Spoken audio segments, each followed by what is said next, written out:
Welcome to the first video of my tutorial on how to implement an algorithmic trading infrastructure at home with free software. At first, I have to warn you that I'm not a trained programmer, nor a database expert or an investment professional, but I have always wanted to build up such a system on my own. This video is organized in the following way.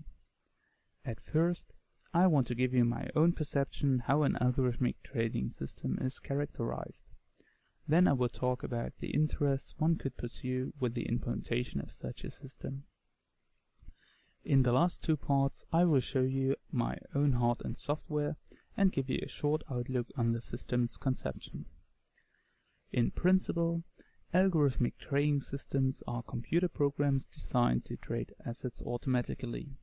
Those standardized securities are often company shares, corporate or government bonds, commodity futures, or other derivatives. These computer algorithms take data coming from statistics agencies, central banks, or from the company's annual reports as an input and automatically generate buy or sell orders on those securities. Technical analysis, for example, often relies on the securities intraday prices themselves to predict the future development and benefit from it. The latter strategies are often designed to trade on extremely high frequencies. That is the reason why the terms algorithmic trading and high-frequency trading are often used synonymously. There are tons of strategies imaginable, so my suggestion is to be always creative and open-minded even to strange ideas. And I have to say that the always market-beating strategy still has to be found, and I doubt that it will be market-beating then, because if everyone trades on that certain strategy, its outcome will simply be the market outcome. Maybe you have seen moving average curves on the impressive Bloomberg terminals. Often they are calculated over the last 30 or 250 days. Periods somewhat arbitrarily chosen, even if those 250 trading days comprise approximately one calendar year.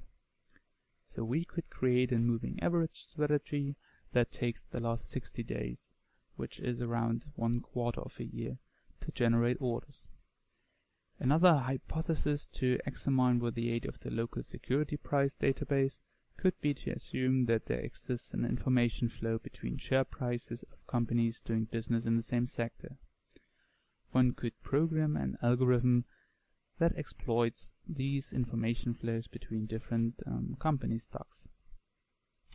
One could also be interested in the optimal liquidity ratio of an exchange-traded fund, because those ETFs never, at least to my knowledge, trace their underlying index in real time, else they would face huge order fees. They hold some of their invested capital in cash and adjust the weights of their index components to the underlying index every quarter or year or so. What is the optimal ratio of cash reserves to invested capital an ETF should hold? A solution could be to simply loop over possible liquidity ratios and look how the ETF performs. If there is an optimal liquidity ratio, we write the algorithm that readjusts the portfolio at discrete time points to guarantee us the liquidity to the invested capital ratio, and then we can lean back in our chairs.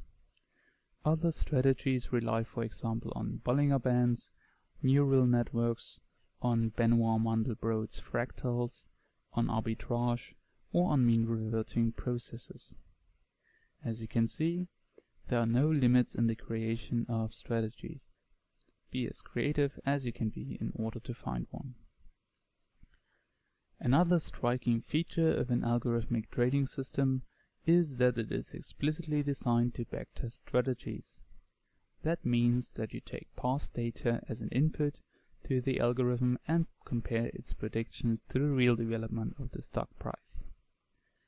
An advantage of our system is also that it allows to test strategies without the need for real money, because we track our orders in a local database.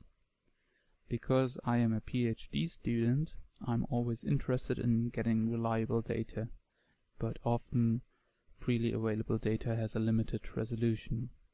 but by tracking stock prices from Yahoo Finance locally, we can build up an intraday price database on our own.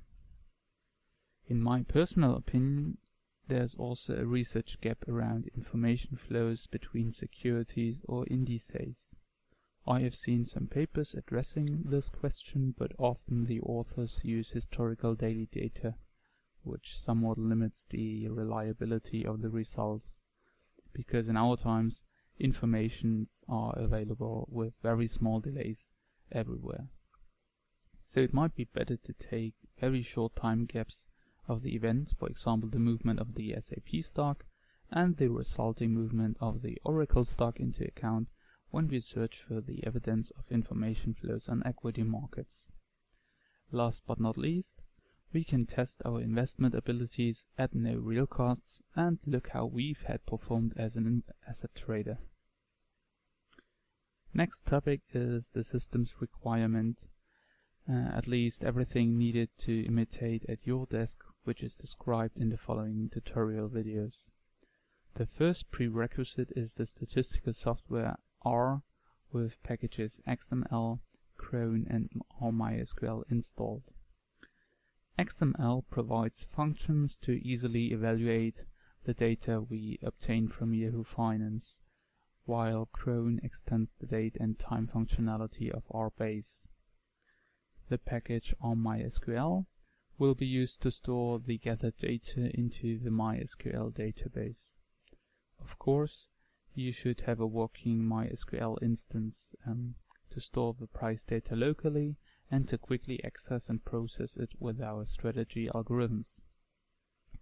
For convenience, I recommend an integrated development environment like RStudio for our base and MySQL Workbench for the database creation. Especially users like me with no real programming background will benefit a lot from a graphical user interface. Then I'd like to recommend a Unix system, because R has, at least as far as I know, a memory issue on Windows system with XML data. Additionally, Linux comes for free and once quite stable. On the hardware side, I am equipped with Zotac ZBox CI320, which is a low consumption system but provides 4 physical cores. This is great for parallelization or when we run many R instances simultaneously. Additionally, it is fan-free and thereby completely noiseless. My mass storage device is a Crucial MX100 SSD with 128 gigs. I have 4 gigs of main memory, which is half of the possible maximum on the ZBox. My operating system is Ubuntu 14.04 with Unity as my desktop graphical user interface.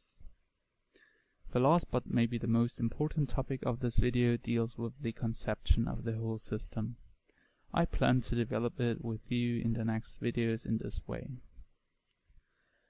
One R script, here it is named Yahoo Real-Time Data, will ask Yahoo Finance for price data for all our companies in scope, each X seconds. The smaller the time gap in seconds, the better it is. The script will also be responsible to store the data locally in the MySQL database, which is then used later as input data for our algorithms. The algorithm scripts, which is to say our developed strategies, then generate virtual buy or sell orders from the input data. Because those orders are only virtual ones, you don't have to invest real capital in real portfolios. All necessary functions will be written into another script called transaction functions. Of course, one can store each script's required function separately, but often different scripts make use of the same function, and that is why I like to have them in one central place. Very important will be the transaction manager scripts, which acts in the background and checks periodically if pending actions have to be executed and must be written into the executed transaction table in our virtual transaction database. Maybe this is somewhat confusing here, but later when we write the scripts, this will become much clearer. We will also write a short MySQL event that is executed when the MySQL database has little to do, and that removes the price data older than 7 days from a temporary, so to say, a small copy of the securities price database, in order to ensure that the queries from the transaction manager are efficiently processed. To start the scripts shortly before the security exchange is open and Yahoo Finance starts its service, we will make use of the Linux cron jobs. Stopping of the scripts will be managed by themselves. Thereby we can control the usage of the main memory and reduce energy consumption when the system is in idle. Since algorithmic or high-frequency trading depends crucially on the time lags, we attempt to make it work as fast as possible, even if the database becomes large. My already running database, for example, consists of around 6,000 securities. A fraction of them is used to gather highly resoluted data, which means 2,000 to 8,000 ticks per day. Therefore, MySQL comes to its limitations quite fast. But future developments like Apache's Hadoop promises a workaround for the big data issue. So I'm quite excited about what direction the latter will take and which solution will get through. Another important topic are the costs related to running a 24/5 or 24/7 system. Here one has to weigh out speed against power consumption. For example, the thermal design power of my Intel N2930 is 7.5 watts compared to, at least for private users, powerhouse of a 2014 Intel i7 desktop processor, which has a TDP of 140 watt. The latter is of course outperforming my one in speed considerations, but when it comes down to the energy costs, the points are on my side. But this is truly a personal decision one has to take. Last but not least, I want to give you some good web links to search for additional information and data. Michael Helsmoor with his quantstat.com website was my first step to develop my own system. I took many of his hints on the database development, and you will recognize that when you watch the next videos. So a massive thank has to go to him and his website. It is also a great site for people interested in the Python language, so it is truly worth a visit. The latter addresses are some data providers, Quandl.com and finance.yahoo.com. There you will find many business-related data and also quotes of listed companies. Recently, I came into contact with the Security Exchange Commission's EDGAR database and the R package XBRL, which is also worth to look at. Well, that has been part number 1 of my video tutorial on how to implement an algorithmic trading system at home. I hope you enjoyed it a little bit, and I'd like to invite you to watch the upcoming videos as well. See you at R4 Economics. Bye.